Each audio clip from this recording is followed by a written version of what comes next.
আসসালামু আলাইকুম pro Brazil football fans. দর্শক, গতকালকে ডরিভাল জুনিয়র যে 3 জন খেলোয়াড় এক্সট্রা নেওয়ার কথা, সেখানে কিন্তু ডরিভাল জুনিয়র একটা চেঞ্জ সহ মোট 4টি খেলোয়াড় অন্তর্ভুক্ত করেছে তার এই কোপা আমেরিকার স্কোয়াডে। তো কে কে আছে চলুন এক নজরে দেখে নিই। সর্বপ্রথম বলবো এডারসন ইনজুরিতে পড়ার কারণে কিন্তু এডারসন এই স্কোয়াড থেকে ছিটকে গেছে।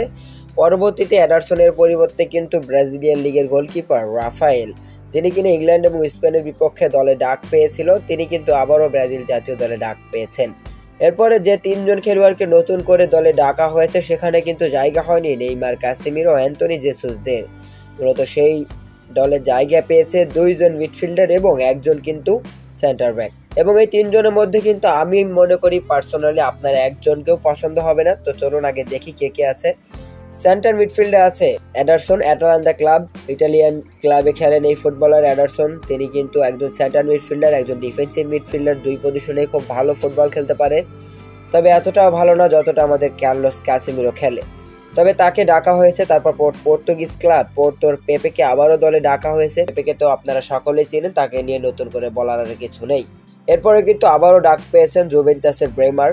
মূলত ব্রেমারকে কিন্তু লাস্ট টাইমেই কল আপ করা হয়, আমরা লাস্ট স্কোয়াড ঘোষণা করার পরেও দেখেছি। তবে ব্রেমার কিন্তু স্কোয়াডে থাকার একটা যোগ্য দাবিদার।